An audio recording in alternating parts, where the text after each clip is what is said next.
My wife and I have two biological teenage sons, one older and one younger than our foster daughter.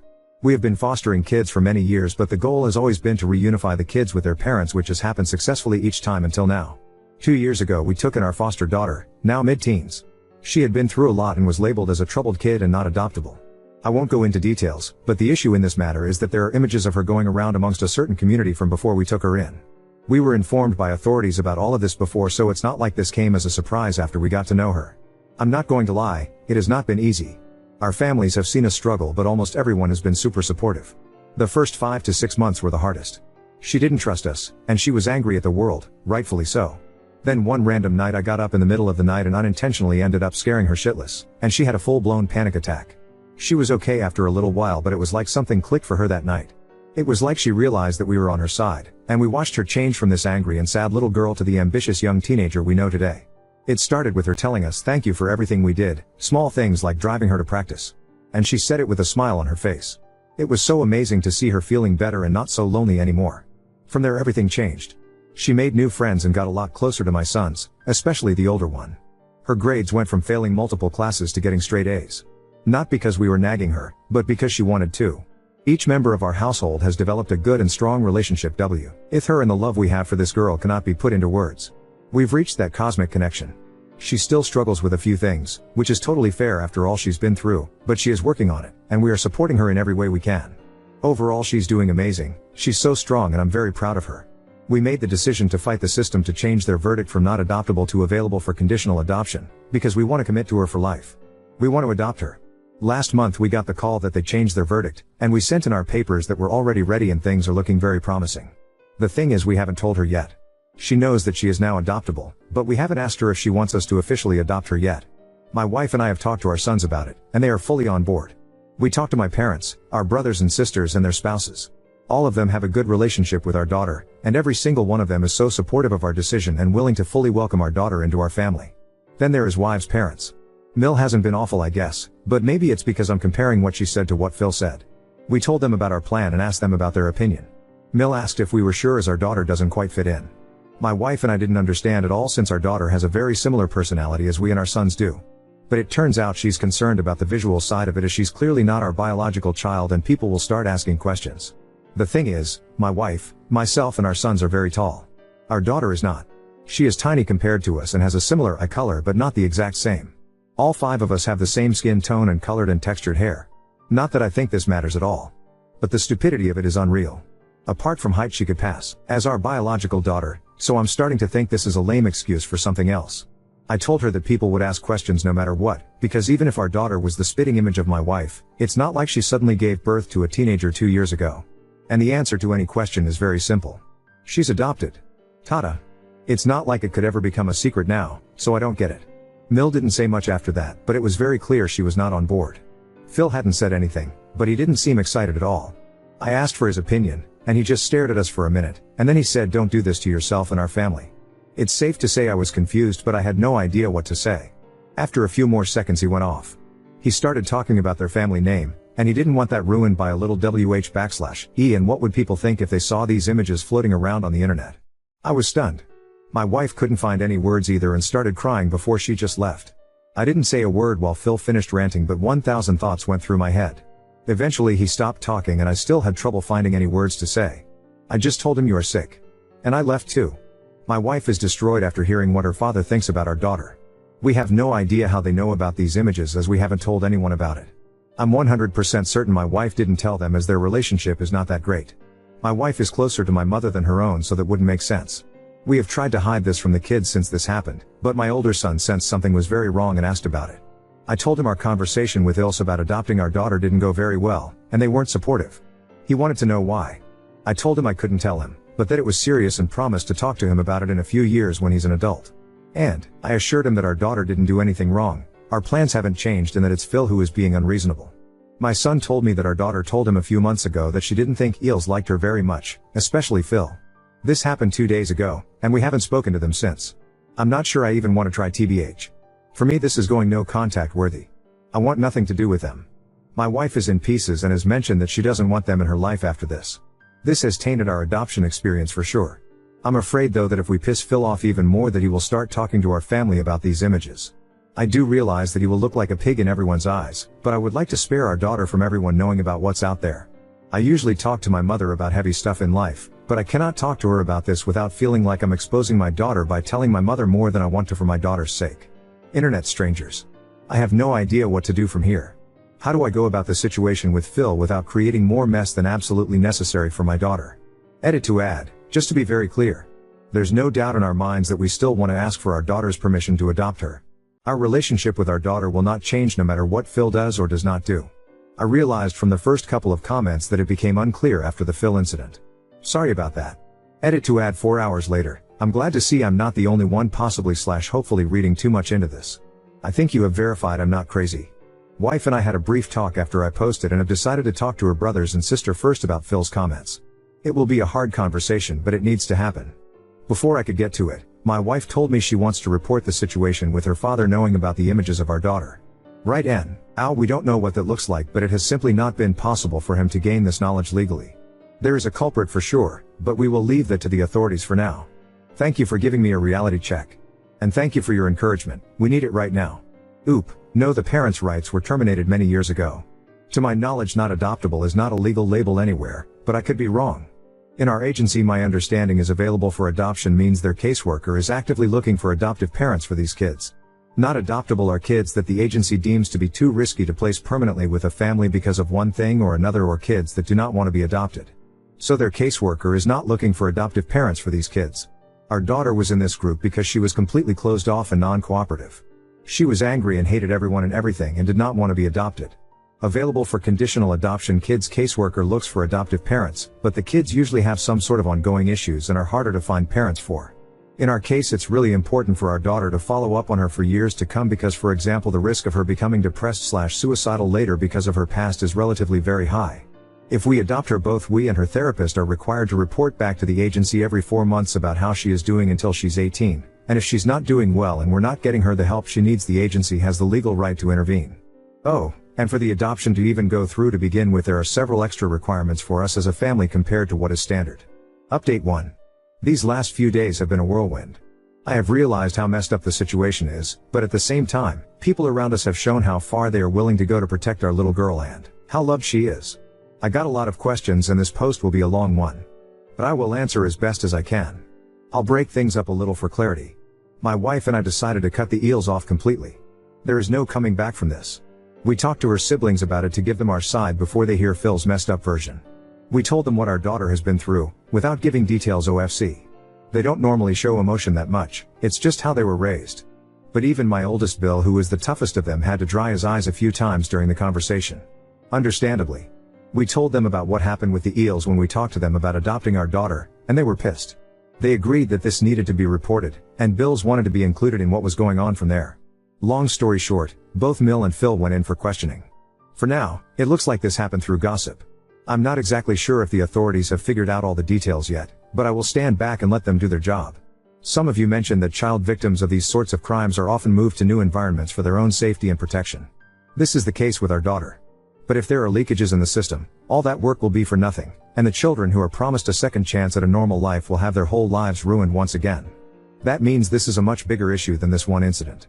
Investigators are taking this very seriously, and we do trust them. My Bills and I tried to talk to Phil about his opinion of my daughter. He did repeat what he said the other day and doubled down. Phil did use God and the Bible a lot as reasons for his opinion. I don't want to blame religion, because I know a lot of religious people who are amazing human beings, and none of them would ever say gross stuff like this. Oldest Bill gave Phil a lecture. He was told that it's more and enough that Phil's children think he is a misogynistic piece of shit. They don't need to think he's also a predator prying on young children. There may or may not have been a threat or two mentioned about exposure. Seriously, this man, Bill, is the calmest, most loving human I have ever met. Every child in the family loves this guy. I have known him for almost 20 years, but that night he showed a side of him I had never seen before. I would have pissed myself if he was in my face like he was in Phil's. Phil willingly gave every single piece of electronic device to clear his name. Even every VHS tape was given up. If everything is clear, he will be given everything back, so hopefully he doesn't have anything to worry about. I'm NGL, my wife is struggling. She is in pieces after her parents' reaction. They are wrong in every way possible and have been wrong in many other ways through the years, but it seems like this was her breaking point. Like she realized that there is no hope that her parents will ever become the parents she wished for. My parents have always known her relationship with her parents wasn't great, so they have stepped up for her a little differently than my siblings' partners. My wife has a good relationship with my parents, and I did give them a little heads up that there is stuff going on and my wife is struggling. My mother has been coming by every day just to check in, to talk and to give my wife an extra hug. She made dinner a few times when we were busy, and my father has been giving the kids rides to either school or practice/games every day. They have taken a huge load of stress off my wife and me, so we could concentrate on what is going on right now without worrying about the kids. After a few days, we told them how inappropriately my Phil had been talking about our daughter. My parents know about our daughter's essay but nothing more and no details, and that we are cutting them off for good. My parents are awesome and they love my wife most more than me and promised her to step in, not just for the kids but for her as well, so in time I believe my wife will be okay. We will get through this together. I don't like the saying the apple doesn't fall far from the tree. My wife and her siblings are the total opposites of their parents. They are amazing people and they are raising their kids to be amazing people. Their parents suck, but they came together and broke the circle. Sometimes the apple rolls away from the tree. My wife and I are both close with all of our siblings, and we do live in a relatively small enough town that everyone knows everything about everyone BC of gossip. So we sort of had to include my siblings and our siblings' spouses. We told them a very short version of what was going on, that yes, we are cutting the eels off because they are not supportive of our decision to adopt our daughter, and Phil had said some very rude and inappropriate stuff about our daughter and Mill was on his side, but out of respect for our daughter to please not ask questions without reasons. And we encouraged everyone to come to us directly if there were any rumors or anything going on. Everyone is very supportive and they agree that our daughter deserves privacy and respect, and that the eels are assholes. I got a few skeptical but fair questions about why we asked for people's opinions about the adoption. I get the skepticism, and that is partially on me for not explaining that part very well. It was not so much that we wanted our extended family's opinion and approval, but more so that we knew where everyone was in regards to welcoming our daughter as a permanent member of our family. She is in her mid-teens and we have only known her for 2 years. That's a lot of life to live before coming into our lives. It's not the same as welcoming a baby or a toddler into the family. We never got to take her to the park to play with her brothers and her cousins when she was a child. She wasn't present at family birthdays growing up. We didn't experience her first day of school. Every Christmas Eve, when we were watching Home Alone with our boys growing up, she wasn't there. All of a sudden, there's an extra teenage niece/cousin/granddaughter, and that might not come naturally to everyone. Our boys have a close relationship with my parents and their aunts, uncles and cousins, but although everyone has welcomed and loved every single one of our foster kids, everyone knew these kids already had parents, grandparents, aunts, uncles and cousins, and our family always respected that. Our daughter has never had any of that. She was truly alone in this world when she came to us. She is now in the process of gaining a sh/t ton of family that she never had before. That's a lot to take in as a teenager. Our intent is to guide and help her as much as we can in her relationship with everyone in our family, but to do that, we need to know what kind of relationship our family is ready to have with her. That's why we asked them, and we are thankful that they are so welcoming. I know I said my wife isn't very close to her parents, but they did have a relationship before this shitstorm started, and they would become our daughter's grandparents. I don't know if it's right or wrong to include them given the relationship wasn't that great to begin with, but I'm glad we did so they had the chance to show their true colors before our daughter got the chance to bond with them as her grandparents. I'm going to be very vague here. Partially to protect my daughter and partially because I simply don't have a lot of info. Our daughter was a part of a larger case/circle that was uncovered a few years ago. She went through this hell for years. The FBI was all over it when these people were discovered, and the people behind this case are in prison, thanks to them. The problem is that the circles that are distributing the material are very complicated. Even though a lot of the material was found and locked down back then, given the amount of material and the time span, there is just no way they got it all. Sadly, this is the case in most cases when digital material reaches these online circles that distribute it worldwide. I do want to say I have so much respect for the people working on nailing these sick animals, as it is incredibly hard mentally to do what they do. I have to admit, I don't know what is right and what is wrong to do about informing our daughter about what is going on. But we did ask our caseworker to have a meeting with our daughter's therapist so we can find the best way to go about this together. The four of us have had regular meetings these last 2 years to make sure we are all on the same page and work together. These people are awesome and put their hearts into what they do, so I'm sure we will figure this out as well. After our daughter turned her whole life around and came out of her shell, we noticed more and more how well we fit together as a family. Don't get me wrong, my wife loves our boys, but it has been a whole new experience admiring her bonding with our daughter over girl stuff. I am a real dad jokes kind of dad. While our boys just laugh in my face when I bring my best work, our girl rolls her eyes and scoffs at me while trying to hide a smile. Our boys really know how to wrap their mother around their little finger, while I see right through them. But this girl melts my heart. Her please? Combined with the puppy eyes, and I am sold while my wife is a hard ass. I guess that's what they mean when they talk about the typical difference between having boys and girls. Anyway, we brought it up with our caseworker last year that we were interested in adopting our girl. She walked us through what that would entail, and we were up for it. Our daughter has been talking to her therapist and her caseworker throughout the process of changing the verdict to available for adoption, and she knows we are wanting to adopt her, and we were only waiting for the last paperwork to go through before we could ask for a court date. And she has told both of them she wants us to adopt her.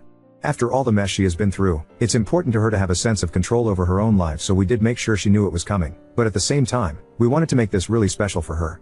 That's why we chose to do it this way. The day after my post, our caseworker called to let us know that our paperwork had gone through. We arranged a family outing for the 5 of us. I'm not going to give too many details for our daughter's privacy, but we had such a great day together, and we asked for her permission, and guess what? We laughed, we cried, it was overwhelming. It's finally official. We are adopting her. That same night, my wife and daughter were in the living room talking while I was working in the office. My wife called me into the living room, so I went in there to talk to them. And my girl asked me from now on, "Is it okay if I call you Dad?" Man, I did not expect this. I would be absolutely okay with her to keep using my name, but this is an honor. OFC, I said yes, I'd be honored for her to call me Dad. When I dropped her off for practice the next day, it really hit me when she, in front of her friends and all, said, "Bye Dad, love you." I may or may not have shed a tear or two on my way home. Now we are mom and dad to 3. We don't have a court date yet, but it will probably be this summer or maybe this fall. We are thinking of having a huge adoption party when that happens, but our girl will decide what she wants when that time comes. What we do know is that we're looking forward to it regardless. We have been told our daughter will lose some privileges when it comes to college tuition when we adopt her. I haven't looked too much into it yet, as we are not there yet age-wise. But it's not something we are worrying about. We make more than enough to put all our kids through college. They'll look more into it when it becomes relevant. Right now the adoption is more important than money. As of now, it doesn't look like Phil had access to the content of our daughter. It looks like he's only a misogynistic piece of sh/t. And BC, we have gone no contact, he is a non-issue in the adoption process. If something dark sees the light of day, it will very possibly play a role in court. That does not mean we don't want him exposed if he is a predator. Our girl's safety is even more important than the adoption. But BC, we have gone no contact, it is very unlikely our daughter would ever be removed from our care. It would probably mean more of a large bump in the road on our way to adoption. Right now, all we can do is cross our fingers and wait for answers. I will say our sons have made our daughter's recovery a whole lot more manageable. Yes, we as then foster parents focused on loving our girl, and we never reprimanded her for acting out because we understood where her pain came from. But she did all the work necessary while we were supportive and gave her a nudge here and there in the right direction. But we feel like our boys have done at least as much for her as we have. They just don't know it. Our boys were initially not informed about our daughter's SA, as there was no reason for it. They were informed about the physical abuse in general, no details, just enough to understand that our girl didn't like to be touched without permission. They were very respectful of her, and our youngest even felt bad for her when he hugged me or my wife in front of her because he felt like she deserved love as well. They will never fully comprehend what our girl has been through, but they will also never understand how much they have helped her by just existing around her. They have shown her what healthy relationships with family look like and what boundaries are. Our older son and our daughter are close in age, and he introduced her at school to his friend group, including her now best friend. She has observed our boys a lot during her time with us, and they have played a huge role in teaching her how to live a worry-free teenage life. This has resulted in them having such a great sibling bond, and that melts my heart. To the few people who predict that our girl will end up pregnant by one of our boys, go outside and listen to the birds sing. Read a book. Try out a new hobby.